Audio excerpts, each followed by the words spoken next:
So we're talking about like dark times and stuff today, so I need to be completely honest with everyone.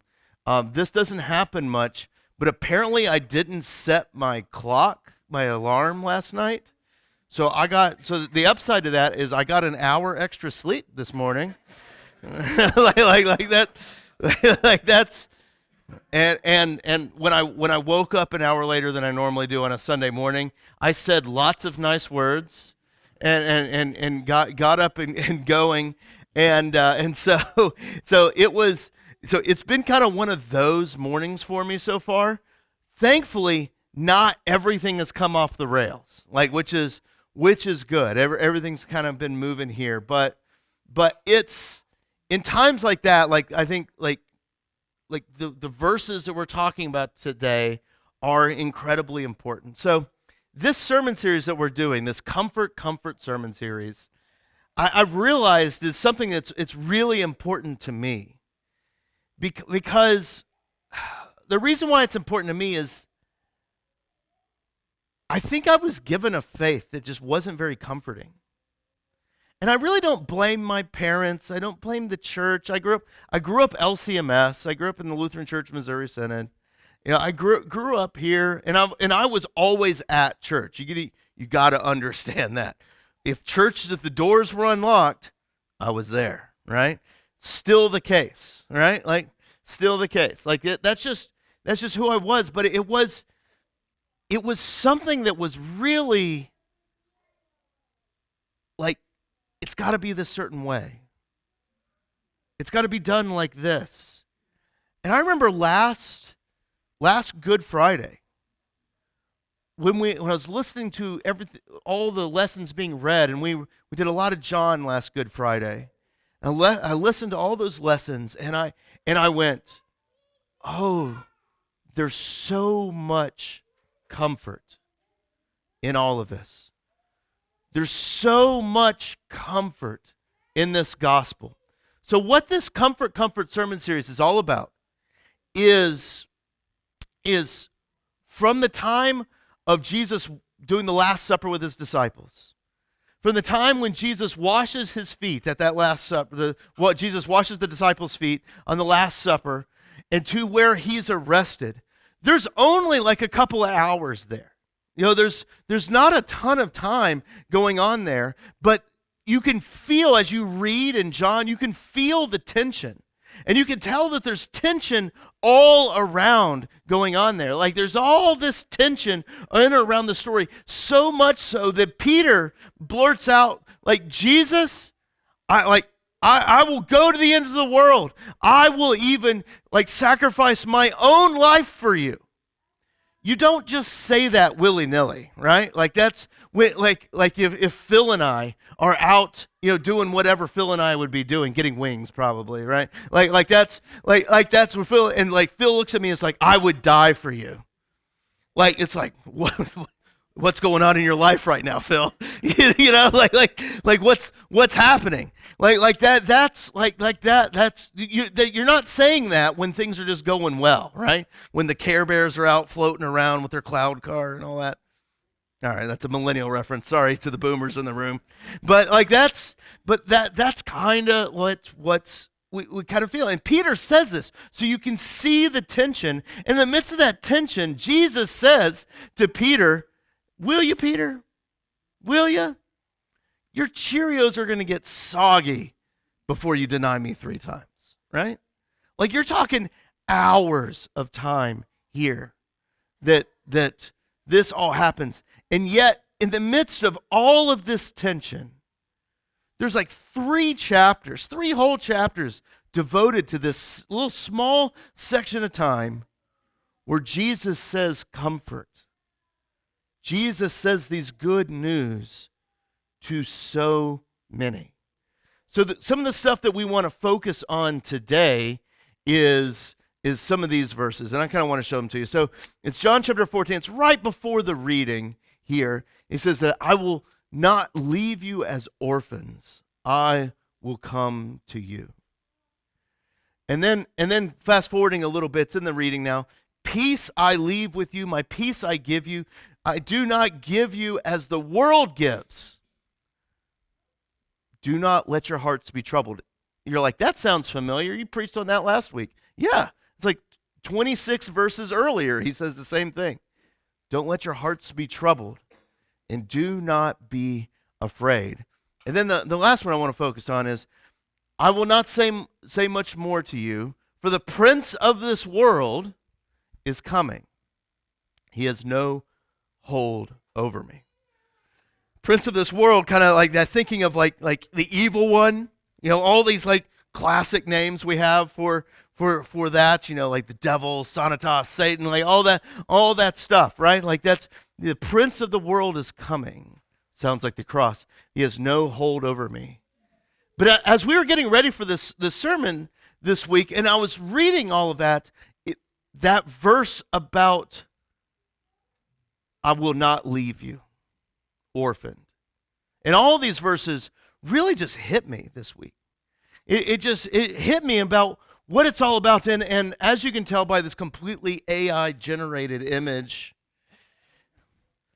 in all seriousness, of Jesus and the woman at the well, like I was like, I think this is such a good story showing this woman at the well. So we got to understand, like, so Jesus and his boys, the disciples, are walking along, and they go into Samaria.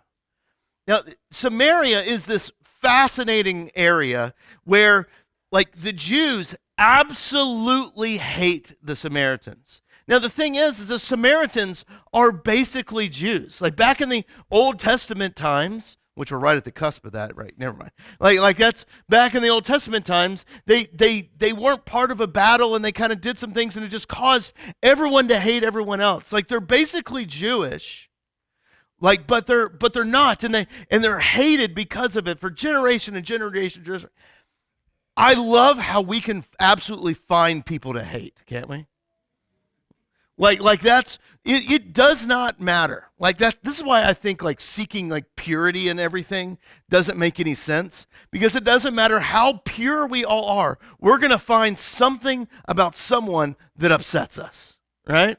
Like you could have the best relationship in the world and you're going to be like, "I can't believe you wore teal shoes today." Like that's, don't you know it's purple up here? Like all that stuff. Yeah, next week. Next week. Like that's like we find all these things to get angry about, and you see that all around us. Like that's like we definitely have like racial tension in this country, but you like it's kind of like it's different in Ireland, isn't it? We always find people to hate because we're sinful people. And we love to like put other people over us, right? Like, so Jesus is walking to this area that his people have decided that they deserve to have their thumb and their heel and everything push them down, right? Like terrible people. Like, and he's over there, and it says that he's in the heat of the day. So, to the Floridians in the room, to those of you that are living in sin and only spend part-time down here, that you leave when it gets rough around here. Like, oh, that stuff, and you leave when it gets rough in your own house. I'm not saying anything.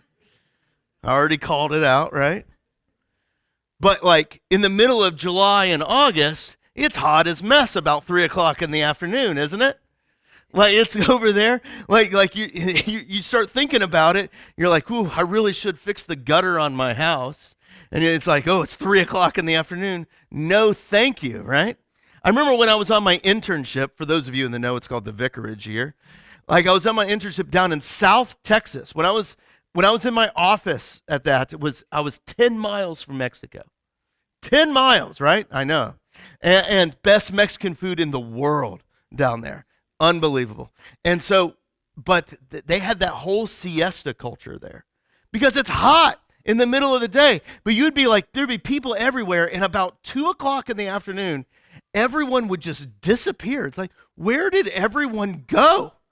And like the restaurants would be empty, like no one would be working, all that stuff. And then about 8 o'clock Or you would go to HEB, right? HEB. For those of you who know, you know. Like HEB, you would go there at like 9:30 at night. Every register going, like all that stuff. It's because people have been hanging out when it was hot outside. It's no good when it's hot outside. And yet Jesus is by this well, and this woman shows up at 3 o'clock in the afternoon. Why is she walking to get, why is she the equivalent of you working on your gutters at 3 o'clock in the afternoon? It's because she knows no one else is going to be there, right? Like, yeah. Like she's trying to be by herself. I don't think in the good way, kind of in the shame way.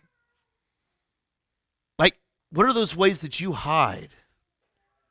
I can tell you how I hide. Do you know how I hide? Talking and making funny jokes. I get to hide behind all that stuff because I'm hugely extroverted. Hugely extroverted. I can hide behind all of that, right? I can just put on the smiley face, say some dumb joke. You guys watch me do self-therapy every Sunday up here. But that's what that's what I do. She's hiding. And we find out why she's hiding. It's because this woman, she's been living in sin. That she's had 5 husbands, and the man she's living with now isn't her husband. And Jesus is just kind of pulling this information out of her, and he's kind of saying it to her, and all this stuff. And you can tell that she's hiding because she's alone. It's almost like she kind of feels maybe orphaned a little bit. She doesn't want to deal with all the backbiting, the little zippy comments that we say to one another. It's amazing how terrible we can be to each other sometimes. Like when we want someone to feel a little diminished, we're really good about, even if it's like in the form of a compliment, tearing someone down, right? And here she is in the midst of the day saying all this. And Jesus talks to her. This woman who feels alone and an outsider and all this stuff, he talks to her, and he says such things to her that he says, and this is my favorite thing, it's like, the gospel is like a cold drink of water on a hot day. Like you've been working out in the gutters at 3 o'clock in the afternoon, and you grab that glass of water and you take it, and it's just refreshing to your entire body. And he's like, I'm going to give you that living water. And it encourages her so much that she's no longer hiding anymore, that she ends up going to her people, going back to her people. Despite all the sin and the brokenness in her hiding, she talks, and we fast forward in the story a little bit. It ends up saying this: and many of the Samaritans from that town believed in Jesus because of the woman's testimony. And he told me everything that I ever did. That phrase is loaded. He told me everything that I ever did. And that she's coming and going, it didn't matter. And so the Samaritans came to him, they urged him to stay with them 2 days. So he did. And because of his words, many became believers. And they said to the woman, we no longer believe just because of what you've said. Now we've heard for ourselves, and we know that this man really is the Savior of the world. Like that's what that woman gave them. They're no, like this story is all about these people who were outcast. They weren't even allowed to worship in the temple in Jerusalem. They had their own place of worship. Like they over there, there's all this brokenness, all these things. And this whole story reminds me of what Jesus says in John 14, that I will not leave you as orphans. I've debated about telling you this next story. And I don't know if I should. No, it's not funny. The reason why I'm deciding if my parents are going to watch this week or not. They don't have the best track record of watching the sermon, so I'm going to say this, and I'll have to apologize to my dad later if this is the case.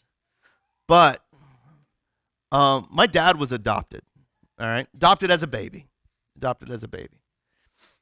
and this what I'm about to say hit me viscerally. When his parents died, my grandparents, the people I hang out with all the time, we're all close to them, right? I get a lot of my personality from my grandfather. Sorry about that. But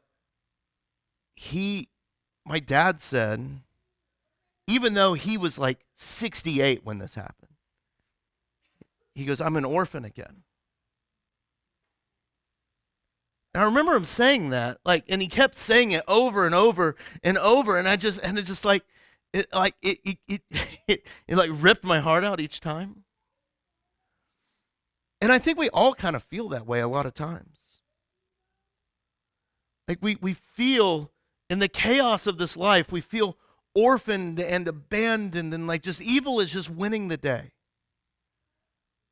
We feel like that Samaritan woman that just I just need to hide. And I understand hiding too, because I remember one of this is such a weird story for myself. I remember a story from my own life in college. So I've always been kind of useful, all right? Like I'm pretty good with tech. I'm pretty good with kind of figuring out things and all that stuff. I'm good in a lot of ways that people aren't necessarily all that good, and I kind of wonder if I'm like my usefulness is covering up some insecurities. Just true talk there for a second. But I remember when I thought I had a friend in college that I found out the only reason why he was really hanging out with me because I was so useful to something that he was doing. And I felt abandoned in that. Because it wasn't reciprocated and all of that stuff. And that really affected me in that. And I felt alone.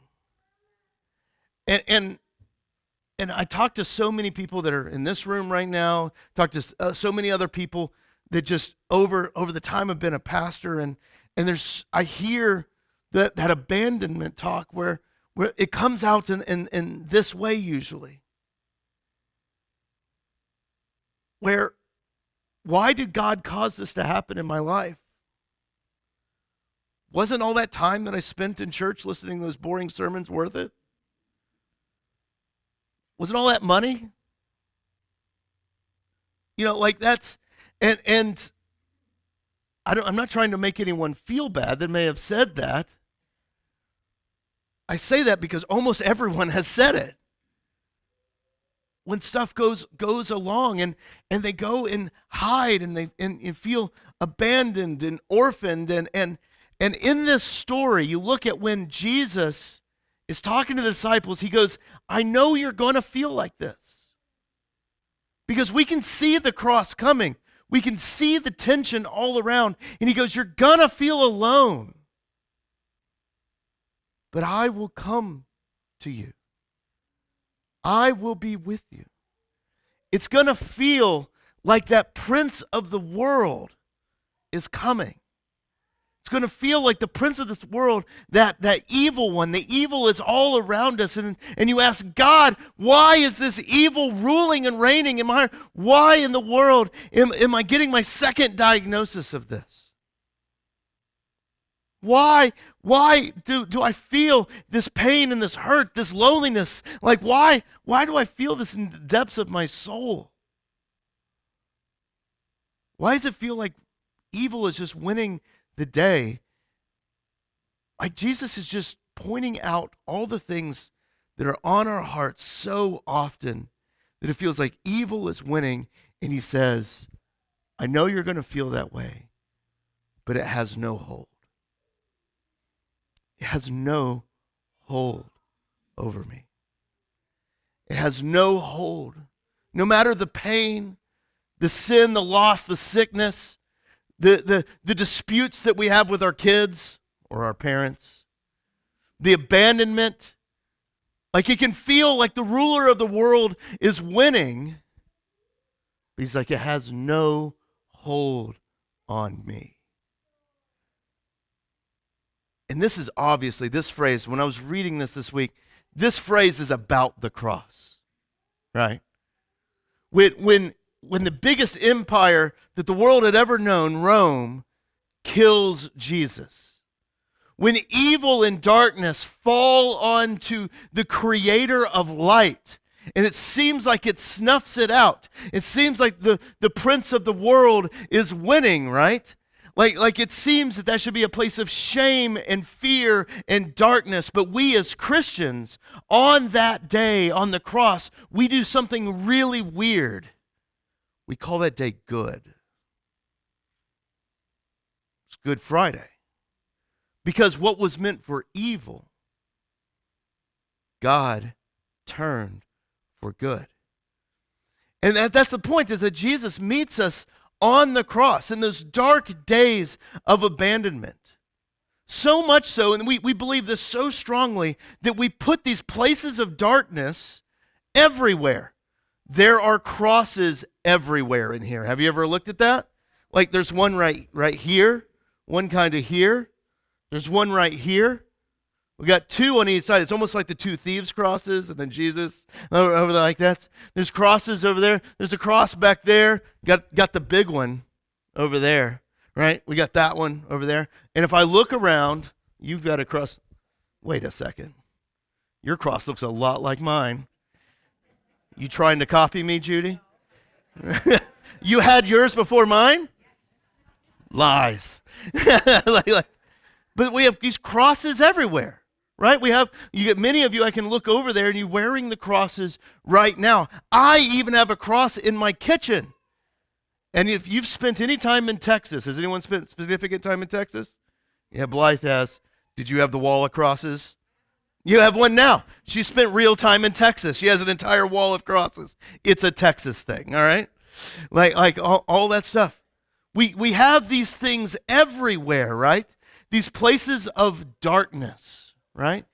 These places that's over here, because we as Christians know that even though we may walk through those darkest valleys, that Christ comes in the midst of all those darkest places and turns it into light. That he meets us in that loneliness in the heat of the day when we're trying to hide. Meets us in those times of brokenness and pain. And he says, from that place of his own death, where the creator of light dies, right? He says, I'm sending the Holy Spirit, the Comforter, to be with you and carry you through until that last trumpet sound, when the Lord will come down out of the skies, right? When the Lord will come here on that last day. Do what? The sound died? I'm still on, right? Check. Yeah. So, I don't know why. So, am I still on, Kyler? Check. Yeah, all right. I don't know why, Cheryl, sorry. So in those times of the comfort, when the microphones die, that Jesus says he'll be with us. That he meets us in the darkness of it all, in his own death, in our own death and sin, and brings life out of it. So I want to read a little bit of here at the end again, of John 14. And he says, I will not leave you as orphans, but I will come to you. Before long, the world will not see me anymore, but you will see me, because I live. You also would live. We almost talked about Lazarus because of that little bit. But peace I leave with you. My peace I give to you. I do not give you as the world gives. I don't give you the way that the world gives peace. So don't let your heart be troubled. That's a Rome reference, by the way, Pax Romana. Don't let your heart be troubled. Do not be afraid. I'm always with you. You heard me say, I'm going away, I'm going to come back to you. If you loved me, you would be glad that I'm going with the Father, the Creator, because the Father is greater than I. I've told you now before it happens, so that when it does happen, you will believe. I'm not going to say much more because the cross is coming. It's going to look like evil's going to win. But no, he has no hold over you. He has no hold on me. Because the evil has no hold on him, and he died and rose again, you are held well. No matter what you go in, no matter what diagnosis that you get or kind of argument that you may end up having, rest that Jesus is here. He doesn't leave you as an orphan, but he comes to you just like he came to that Samaritan at 3 o'clock in the afternoon in Florida in the summer. And he gives her and he gives you that cold drink of water, that living water that's eternal. And I think that's good news. And we'll end right there. Let's say, please stand for the blessing. God, we thank you that you love us and you're with us. Lord, as we look at your love and comfort that you bring us all, Lord, as we look at the darkness that we all face, those fears of abandonment and hurt and pain, and all the ways that we try to cope with it, Lord, help us to see that you meet us in those deep, dark places and lead us through by your life and light. Thank you, Jesus. Amen. We'll sing our next song.